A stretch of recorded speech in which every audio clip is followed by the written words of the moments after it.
Welcome to Fatafat serial reviews. Maguva O మగువా episode number 67 review. Chenchalamma ఇంట్లో అంతా నిశ్చితార్థం హడావిడి జరుగుతూ ఉంటుందన్నమాట. ఇంటినంతా పువ్వులతో చక్కగా అలంకరించి ఉంటారు. ఇంట్లో అందరూ కూడా చక్కగా రెడీ అయ్యి హాల్లో వెయిట్ చేస్తూ ఉంటారు. చాముండి రెడీ అయ్యి వస్తుంది. అప్పుడు సింధూర చూసి, చూడు అత్తమ్మ ఎంత సంతోషంగా ఉందో, నువ్వు అర్థం చేసుకుని ఈ పెళ్లి చేసుకో, అబ్బాయి చాలా మంచివాడు, ఏమి గొడవ చేయొద్దు అని చెప్తుంది. కానీ చాముండి మాత్రం నాకు ఈ పెళ్లి ఇష్టం లేకుండా, నా మనసు తెలుసుకోకుండా అత్తమ్మ ఏ ఏర్పాట్లన్నీ చేస్తుంది, నేను ఇప్పుడే వెళ్ళి చెప్పేస్తాను అని ఇంకా బెదిరిస్తుంది సింధూరని. అప్పుడు సింధూర చెప్తుంది, నువ్వేం భయపడద్దు, నేను నవీన్తో అంతా మాట్లాడాను అంటుంది. అత్తమ్మ బాధపడేలాగా ఏది చేయొద్దు, నువ్వు కామ్గా ఉండు అని చెప్తుంది. పూజారి గారు కూడా వచ్చేస్తారు. ఇంకా నిశ్చితార్థానికి 10 నిమిషాల ముహూర్తం ఉందన్నమాట. అందుకని చెంచలమ్మ ఈ 10 నిమిషాల ముహూర్తం సమయంలో నా మేనకోడలు చాముండి పేరు మీద, నవీన్ పేరు మీద చూసి ఏదైనా మంచి ముహూర్తాలు ఉన్నాయేమో ఇంకొక 5-6 రోజుల్లో చూడండి అని పంతులు గారిని అడుగుతుంది. సరేనంటారు పంతులు గారు. తర్వాత చెంచలమ్మ చాముండిని అడుగుతుందనమాట, నీకే పెళ్ళి ఇష్టమేనా, నీకు నవీన్ నచ్చాడా అని. చాముండి మాత్రం సంతోషంగా నచ్చాడత్తమ్మ అని చెప్తుంది. తర్వాత నవీన్ అడుగుతుంది, నీకు పెళ్లి చేసుకోవడం ఇష్టమేనా, మా చాముండి నీకు ఇష్టమేనా, నచ్చిందా అనేసి.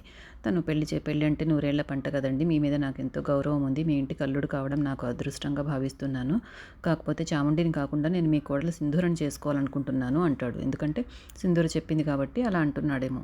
నవీన్ చెప్పే ఈ మాటలతో ఇంట్లో అందరూ ఆశ్చర్యపోతారు. చెంచలమ్మ అయితే ఇంకా ఉగ్రరూపం దాలుస్తుంది. నీకు మతుండే మాట్లాడుతున్నావా అని కోపంతో అరుస్తుంది నవీన్ని. అప్పుడు నవీన్, నేను మీ ఇంటికి వచ్చి 24 గంటలైంది, ఈ 24 గంటల్లో నేను చాముండిని సింధూరని ఇద్దరిని అబ్జర్వ్ చేశాను, సింధూర నాకు పర్ఫెక్ట్ లైఫ్ పార్ట్నర్ అని నేను ఫిక్స్ అయ్యాను అంటాడు. ఏం వాగుతున్నావు, నా కోడల్ని పెళ్లి చేసుకుంటానని చెప్పడానికి ఎంత ధైర్యంరా నీకు అంటుంది చెంచలమ్మ కోపంతో. పెళ్లి చేసుకోవడానికి ధైర్యం కాదండి, ఇష్టం అంటాడు నవీన్. నా అభిప్రాయం అడిగారు కాబట్టి చెప్తున్నాను, ఏం మీ కోడలికి ఇంకొక పెళ్లి చేయరా, భర్తను పోగొట్టుకున్న అమ్మాయి ఇంకొక పెళ్లి చేసుకోకూడదా అని అడుగుతాడు నవీన్. అవన్నీ నీకు సంబంధం లేని విషయాలు అంటుంది చెంచలమ్మ. సంబంధం లేని విషయాలు కాదండి, ఇవన్నీ ఆలోచించాల్సిన విషయాలు అంటాడు నవీన్. భర్త పోయిన ఆడవాళ్ళు, లేకపోతే భార్య పోయిన మగవాళ్ళు రెండో పెళ్లి చేసుకోవడం తప్ప అక్కడితో జీవితం ఆగిపోయిందనుకోవాలనా?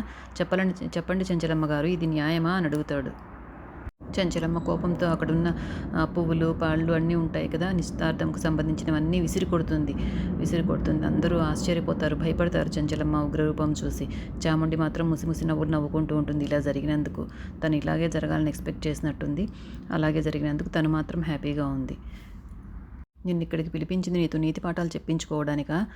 నా కోడలంటే నాకు ప్రాణం, నా ప్రాణం లాంటి తనని పెళ్లి చేసుకుంటానంటావా అని అరుస్తుంది నవీన్ని. మీ కోడల్ని ప్రాణంగా చూసుకుంటున్నారు కాబట్టి తనకు పెళ్లి చేయకూడదు అనుకుంటున్నారా అంటాడు. అది నీకు అనవసరం అంటుంది. నా కోడలికి పెళ్లి చెయ్యను, నా కోడలు నాతోనే ఉంటుంది అంటుంది. మీ కోడలి గురించి మీరే నిర్ణయాలు తీసుకోవడం కాదండి, అసలు సింధూర మనసులో అని అనబోతాడు. ఆపు అంటుంది. ఇక ఆపు, ఇప్పటికే ఎక్కువ మాట్లాడావు, నా కోడలి గురించి ఇంకొక మాట మాట్లాడావంటే నేను నాలుక చీరేస్తాను అంటుంది. పోరా బయటికి అని చక్రంని పిలిచి వీడిని మెడబట్టుకుని బయటికి గెంటే అంటుంది. రావడం తెలిసిన నాకు బయటికి వెళ్ళడం కూడా దారి తెలుసు అనేసి నవీన్ వెళ్ళిపోతాడు.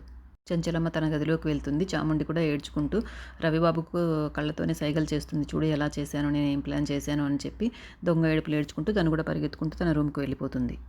తర్వాత చెన్నకేశవులు గారు బయటకు వచ్చి నవీన్ని పిలిచి, ఈరోజు నువ్వు ఈ స్థితిలో ఉండడానికి కారణం చెంచలమ్మ, నువ్వు చదువుకున్నావు, మంచివాడివి కావడంతో చెంచలమ్మ నీ మీద మంచి అభిప్రాయంతో తన మేనకోడల్నిచ్చి నీకు పెళ్లి చేయాలనుకుంది, కానీ నువ్వు ఇలా మాట్లాడడంతో తను చాలా బాధపడుతోంది. తన మాట చెల్లుబాటు కాలేదనే కోపంతో నిన్ను అలా మాట్లాడింది, ఆ మాటలన్నీ నువ్వు మనసులో పెట్టుకోవద్దు నవీన్ అని చెప్తారు. అప్పుడు నవీన్, చెంచలమ్మ గారి మంచితనము, తన ఆవేశం గురించి కూడా నాకు తెలుసండి, ఇప్పుడు ఆవేశంలో ఉన్నా కూడా తర్వాత ఆవేశం తగ్గాక నేను అన్న మాటల గురించి తీవ్రంగా ఆలోచిస్తారనే నమ్మకం నాకుంది అంటాడు. చెంచలమ్మ గారు మనసు మార్చుకొని ఈ పెళ్లి చేస్తానంటే నాకేం అభ్యంతరం లేదు అంటాడు నవీన్. తర్వాత చాముండి రవిబాబు మాట్లాడుకుంటారనమాట. చాముండి చెప్తుంది రవిబాబుతో, చూసావా అత్తమ్మ మనసులో ఎలా నేను అనుమానం రేకెత్తించాను, రేపటి నుండి ఎవరైనా నా కోడల్ని పెళ్లి చేసుకుంటారని ఎవరు ఎదురు వస్తారో అని భయంతోనే ఉంటుంది చెంచలమ్మ అత్త. తర్వాత సింధూర కూడా నేను ఎందుకు పెళ్లి చేసుకోకూడదు, ఇంకొక పెళ్లి ఈ నరకంలో ఎన్ని రోజులు ఉండాలనే ఆలోచన తనకు కూడా మొదలవ్వచ్చు, ఈ ఇద్దరి మధ్యన గ్యాప్ రావడానికి ఈ విషయం చాలు అనేసి నా పన్నాగం స్లోగా పారుతుంది అంటుంది. అప్పుడు రవిబాబు, అమ్మో నువ్వు మామూలాడదానివి కాదే అనుకుంటాడు మనసులో. తర్వాత చెంచలమ్మ తన గదిలో ఆలోచిస్తూ ఉంటుంది. నవీన్ చెప్పిన మాటలన్నీ చాలా కోపంగా ఉంటుంది. అప్పుడు చెన్నకేశ్వర్ గారు వచ్చి, అయినా నీకు అంత ఆవేశం మంచిది కాదు చెంచలమ్మ అంటాడు. ఏంటండి వాడి గురించి మాట్లాడకుండా నాది తప్పంటున్నారు మీరు, నేను అన్ని విషయాలు ఫోన్లో చెప్పాను, చాముండినిచ్చి పెళ్లి చేస్తానని, అన్నిటికీ సరే అని ఇప్పుడు వచ్చి ఇలా మాట్లాడుతున్నాడు, నా కోడల్ని పెళ్లి చేసుకుంటాడా వాడు అంటుంది. అయినా కూడా నువ్వు అలా కోపడి ఉండాల్సింది కాదు, వాడి అభిప్రాయం వాడు చెప్పాడంతే, అందులో తప్పేముంది అంటారు చెన్నకేశవులు గారు. నవీన్ చిన్నప్పటి నుండి నీకు తెలుసు కాబట్టి తను ఒక అనాథ కాబట్టి నువ్వు వాడిని చదివించావు కాబట్టి నవీన్ని తిట్టి పొమ్మనగలిగావు. అదే మాట రేపు ఇంకొక మగవాడు వచ్చి అంటే నీ కోడల్ని పెళ్లి చేసుకుంటానని ఇలాగే తిట్టి పొమ్మనగలవా అని అడుగుతారు. నా కోడలి గురించి తప్పుగా మాట్లాడితే ఎవ్వరికైనా ఇదే సమాధానం చెప్తాను అంటుంది చెంచలమ్మ. అంటే ఎవరైనా పెళ్లి చేసుకుంటాను అనడం తప్ప లేక సింధూరకు పెళ్ళే చెయ్యనంటున్నావా అంటారు. ఏం మాట్లాడుతున్నారండి మీరు? నా కొడుకుని ప్రాణంగా చూసుకున్నట్టే నా కోడల్ని కూడా ప్రాణంగా చూసుకుంటానని నేను నా కొడుకు మాటిచ్చాను. ఇచ్చిన మాట తప్పి సింధూరకు వేరే పెళ్లి చేసి మరో ఇంటికి పంపించమంటారా అంటుంది. అది నా కొడుక్కి ద్రోహం చేయడం కాదా, ఇచ్చిన మాట తప్పడం కాదా అంటుంది. ఇచ్చిన మాట నిలబెట్టుకోవడం కరెక్టే కానీ ఆ మాట కోసం ఇంకొకరి జీవితాన్ని పణంగా పెట్టడం న్యాయమేనా అని అడుగుతారాయన. నేను న్యాయం అనుకునింది 100కి 100 పాళ్ళు ఖచ్చితంగా న్యాయమే అవుతుంది అని వాదిస్తుంది చెంచలమ్మ.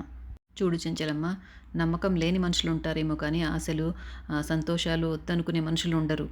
రేపెప్పుడైనా మన కోడలే నేను పెళ్లి చేసుకుంటాను అత్తమ్మ అని అడిగితే అప్పుడేం చెప్తావు సింధూరకి అంటారు. ఇంతలో ఎపిసోడ్ అయిపోతుంది. ఇక తరువాయి భాగంలో ఇలా చూపిస్తారు. సింధూర గుడిలో ఏదో మొక్కు చెల్లించుకోవడం కోసం ప్రదక్షిణలు చేసి చెట్టు చుట్టూ తిరుగుతూ ఉంటుంది. చెంచలమ్మ అక్కడ కూర్చొని చూస్తూ ఉంటుంది. చంటి మాత్రం ఆడుతూ పాడుతూ ఏదో ఇట్లా టవల్తో అదే సువ్వి సువ్వి అనే పాట ఉంటుంది కదా స్వాతి ముత్యంలో, వీళ్ళిద్దరికి రిలేట్ అయ్యే పాట పెట్టారు. అలా టవల్ తగిలి ఆ పైన ఉన్న ముడుపు పడుతుంది, ఊడిపోతుంది అనమాట. ఊడిపోయి పసుపు కుంకుమంతా సింధూర మీద రాలుతుంది. అందులోని గాజులు సింధూర చేతిలో పడతాయి. అది చూసిన చెంచలమ్మ ఎలా రియాక్ట్ అవుతుందో రేపటి ఎపిసోడ్లో తప్పకుండా తెలుసుకుందాం.